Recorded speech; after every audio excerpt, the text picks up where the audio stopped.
Shalom, selamat pagi Sobat Maestro yang dikasihi Tuhan. Segera kita akan mendengar program rohani Immanuel Sumber Shalom dari GGP Shalom Bandung. Inilah seri yang selanjutnya. Immanuel datang memberikan dan meneruskan Shalom. Dengarkan dan terima firman Tuhan sebagai pegangan hidup hari ini. Selamat menikmati. Shalom, selamat pagi Sobat Maestro.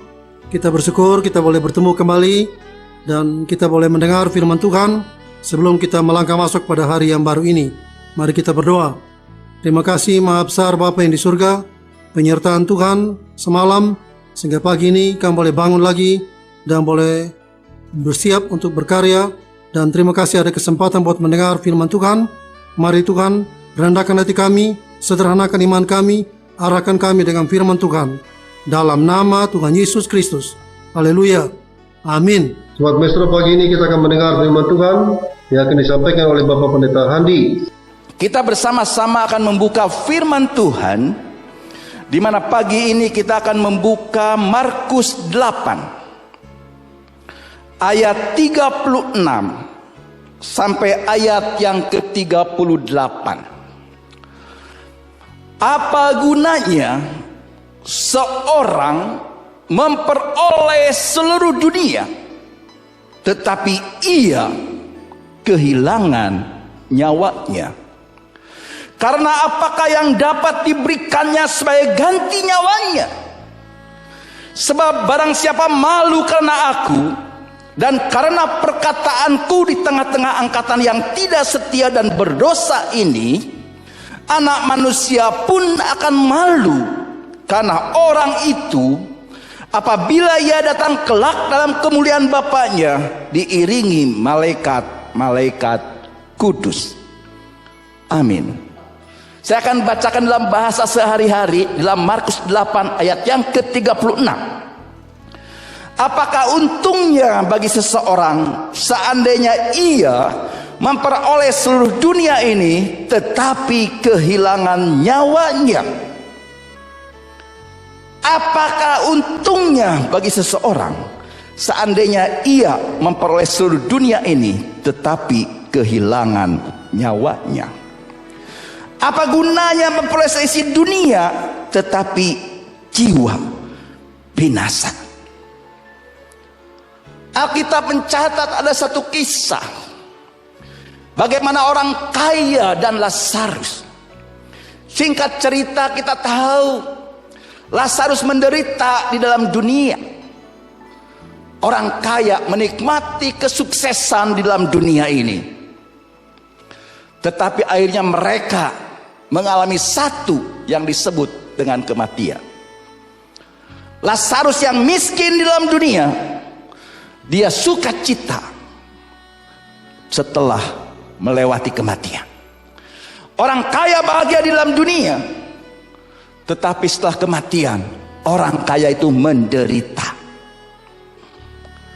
Manusia, orang-orang yang di sekitar kita, mungkin juga ada di antara kita yang mendengarkan firman Tuhan pada hari ini, yang mengejar kekayaan semata, mengejar uang sebanyak mungkin. Bukan berarti orang Kristen tidak boleh kaya, bukan berarti orang Kristen tidak boleh mengejar harta uang yang banyak. Tapi seringkali orang patuh mengejar kekayaan, mereka lupa akan Tuhan. Jadi pada waktu kita mengejar kekayaan, kita diingatkan kembali oleh Tuhan. Apa gunanya memperoleh seisi dunia tetapi jiwa binasa? Apa gunanya menjadi orang yang terkaya di dunia tetapi kehilangan keselamatan di dalam Kristus? Saya selalu berdoa supaya jemaat Tuhan menjadi jemaat yang kaya tetapi tidak melupakan Tuhan. Saya selalu mendoakan pada setiap teman-teman saya supaya mereka menjadi orang yang diberkati Tuhan, tetapi mereka selalu bersyukur kepada Tuhan. Jangan sampai kita lupa diri bahwa hidup di dalam dunia ini begitu sementara. Untuk apa kita punya kekayaan sampai begitu banyak tapi jiwa kita binasa? Ada juga orang yang menikmati kehidupan ini di dalam dosa yang begitu singkat. Apa gunanya menikmati dosa dalam waktu yang singkat tetapi kehilangan hidup yang kekal? Iblis berupaya keras untuk membuat manusia, untuk membuat orang yang percaya, untuk membuat Bapak Ibu Saudara yang telah percaya kepada Tuhan melakukan, bertindak hal-hal yang tidak sesuai dengan rencana Tuhan. Berbuat dosa semau gue, tidak peduli terhadap yang lain. Seolah-olah dia berkata, semuanya aku punya, semuanya aku miliki, maka aku bebas melakukan apa saja.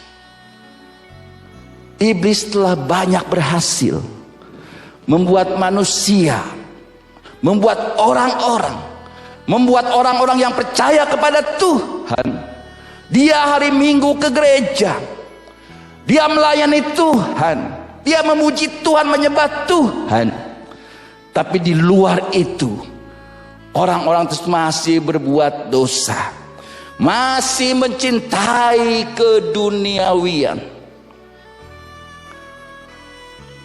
keinginan daging, keinginan mata, keangkuhan hidup itu menguasai diri orang yang seringkali ada di dalam dunia ini.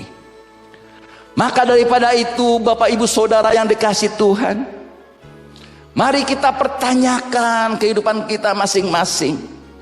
Mungkin ada di antara Bapak Ibu yang berkata, di dalam situasi seperti sekarang ini begitu sulit.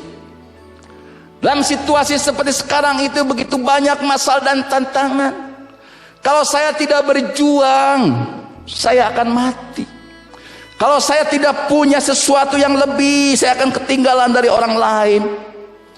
Begitu banyak orang yang berupaya untuk mencari kekayaan di dalam dunia ini sampai lupa untuk perkara-perkara rohani. Seringkali kita berkata, ya Tuhan, aku tidak tahu, aku tidak mengerti apa yang harus diperbuat lagi. Yang penting aku sekarang dapat uang, dapat pekerjaan, Tuhan urusan nanti. Apa gunanya kaya di dunia tapi miskin di surga? Di dalam 1 Timotius 6 ayat 17, firman Tuhan berkata seperti ini, peringatkanlah kepada orang-orang kaya di dunia ini, agar mereka jangan tinggi hati dan jangan berharap pada sesuatu yang tak tentu seperti kekayaan, melainkan pada Allah yang dalam kekayaannya memberikan kepada kita segala sesuatu untuk dinikmati. Puji Tuhan, kita kaya di dalam dunia, saya katakan tadi tidak salah. Tapi jangan sampai kita melupakan apa yang menjadi rencana Tuhan di dalam kehidupan kita masing-masing. Tidak salah kita memiliki uang yang cukup atau berlebih di dalam dunia ini, karena Tuhan memberkati kita. Tapi jangan sampai lupa kita memperhatikan keseimbangan rohani kita. Keseimbangan dalam hidup itu diperlukan. Seringkali kita begitu ngotot untuk mencari uang, begitu ngotot untuk mencari berkat jasmani, tapi kita kendor untuk mencari berkat-berkat rohani. Tapi di sini Tuhan mengingatkan kepada kita semua, jangan sampai kita salah di dalam menentukan, jangan sampai kita salah di dalam mengambil tindakan. Pada hari ini kita tahu dan menyadari begitu banyak tantangan, begitu banyak persoalan, begitu banyak hal-hal yang tidak kita bisa mengerti, sehingga tidak sedikit kita yang berkata, aku harus cari jalan keluar. Aku harus cari solusi. Dalam usaha pekerjaan, kalau kita berdiam diri, kita akan kalah dan tenggelam. Dalam bisnis, dalam apapun juga, kalau kita berdiam diri, tidak akan berkembang. Kita harus berubah. Dan tidak sedikit anak-anak Tuhan yang punya masalah, mereka mencari solusi, mereka meminta bantuan. Tapi sebelum kita meminta bantuan, diingatkan kembali oleh firman Tuhan pada hari ini, jangan sampai salah alamat. Apa gunanya berharap kepada manusia yang terbatas, melupakan Tuhan yang tidak terbatas. Di dalam Yeremia 17 ayat yang kelima, di sana dikatakan, Yeremia 17 ayat yang kelima dikatakan, terkutuklah orang yang mengandalkan manusia, yang mengandalkan kekuatannya sendiri, dan yang hatinya menjauh daripada Tuhan. Ini penting. Seringkali ada kecenderungan di dalam diri manusia pada waktu dia punya masalah, punya persoalan, dia akan melihat kepada kemampuan dirinya sendiri. Saya kan banyak pengalaman, saya kan punya ilmu, saya punya kepandaian untuk mengatasi masalah ini, saya punya teman sebagai konsultan yang mampu menolong kepada saya. Bahkan tidak sedikit orang yang berkata, saya juga punya ilah-ilah lain. Tetapi di sini diingatkan kembali oleh firman Allah, pada waktu engkau punya masalah, pada waktu engkau punya persoalan, jangan berharap kepada manusia yang terbatas. Jangan berharap kepada ilah-ilah lain yang bisa menyeret engkau kepada jalan kebinasaan. Tetapi datanglah kepada Tuhan yang tidak terbatas. Datanglah kepada Yesus Kristus yang sanggup menolong kepada kita. Amsal 19 ayat 21 berkata seperti ini, banyaklah rancangan di hati manusia, tetapi keputusan Tuhanlah yang terlaksana. Jadi ini jelas, ayat ini mengajak kepada kita semua untuk selalu berseru kepada Tuhan, datang kepada Tuhan, karena Yesus lebih besar daripada masalahmu, karena Yesus lebih besar daripada iman dan doamu, karena Yesus lebih besar daripada kelainan dan ketidaktahuanmu, karena Dia sanggup merubah sesuatu yang tidak mungkin menjadi mungkin, karena Dia adalah Allah yang hidup, Allah yang benar, yang sanggup menolong kepada engkau. Mungkin ada di antara Bapak Ibu pada hari ini yang sedang bergumul karena sakit penyakit. Dokter berkata berat, dokter berkata sulit untuk disembuhkan. Tapi ada Yesus, Dia sanggup untuk menolong engkau. Mungkin dalam usaha pekerjaanmu, dalam rumah tanggamu, dalam studimu, engkau punya masalah dan persoalan. Ingat, ada Yesus yang lebih besar, yang sanggup untuk menolong kepada engkau. Jangan andalkan manusia, karena manusia terbatas. Jangan sampai kita melupakan Tuhan yang tidak terbatas. Pada waktu engkau punya persoalan, pada waktu engkau punya masalah, datang kepada Yesus, maka engkau akan menikmati sukacita yang luar biasa. Saya yakin dan percaya Yesus datang ke dalam dunia untuk menyelamatkan kita. Yesus datang ke dalam dunia untuk memberkati saudara dan saya. Tapi seringkali pada waktu kita sudah diberkati oleh Tuhan, sudah menjadi orang kaya, kita lupa apa yang telah menjadi rencana Tuhan. Kita menjadi orang yang kikir. Apa gunanya kaya tetapi kikir? Firman Tuhan berkata dalam 2 Korintus 8 ayat yang ke-9. Ini menjadikan kita meniru apa yang menjadi teladan daripada Tuhan Yesus Kristus.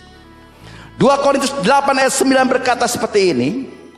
Karena kamu telah mengenal kasih karunia Tuhan kita Yesus Kristus, bahwa Ia, itu Yesus Kristus, yang oleh karena kamu menjadi miskin, sekalipun Ia, Yesus Kristus, kaya, supaya kamu menjadi kaya oleh kemiskinannya. Kita patut bersyukur kalau kita pada hari ini diberi kecukupan oleh Tuhan. Kalau hari ini kita masih ada seperti sekarang ini ada, kita patut bersyukur.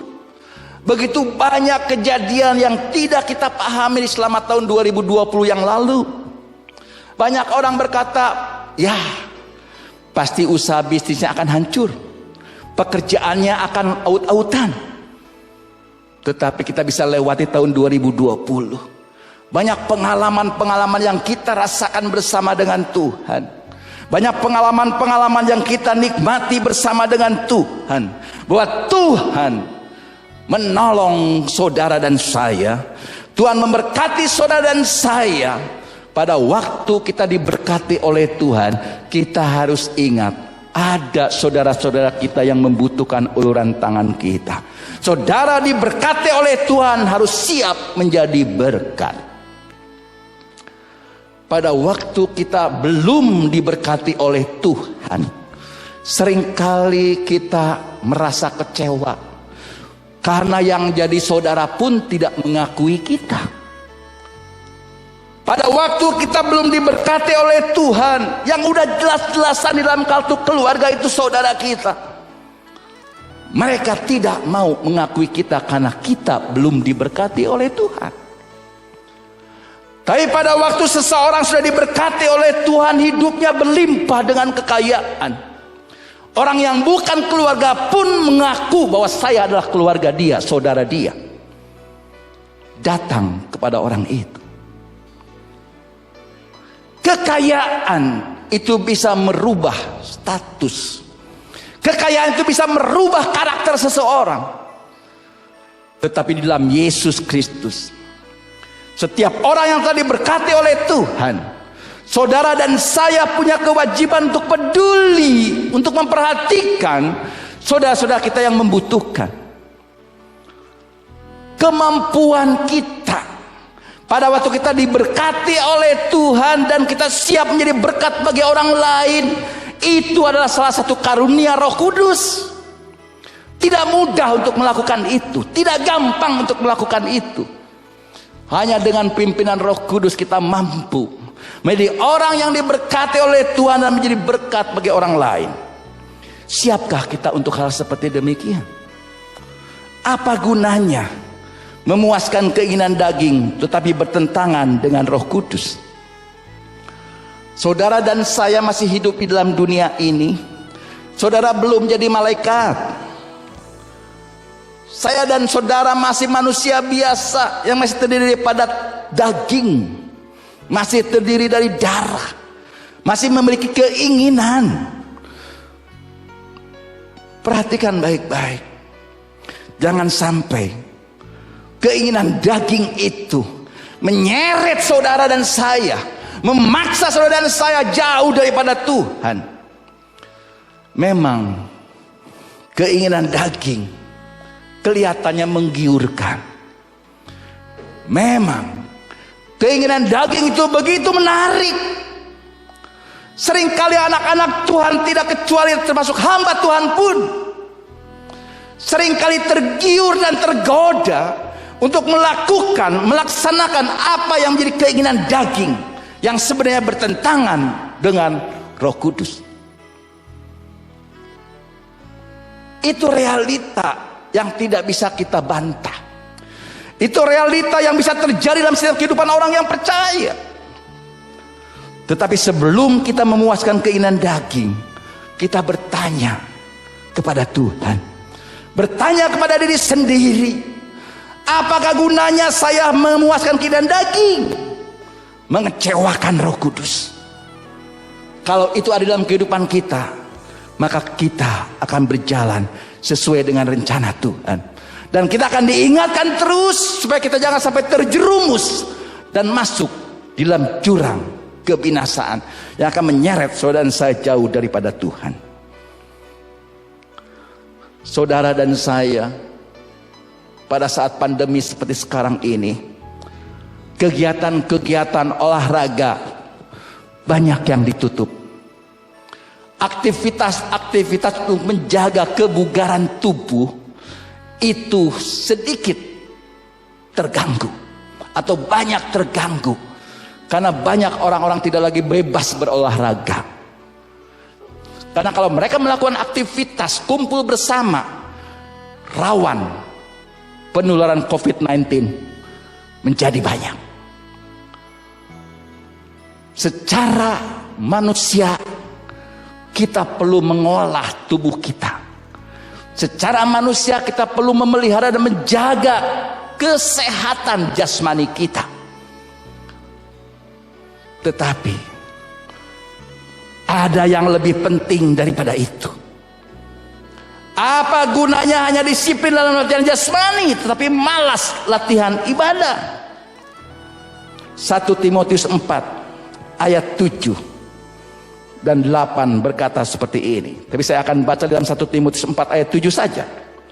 Tetapi jauhilah tahayul dan dongeng nenek-nenek tua.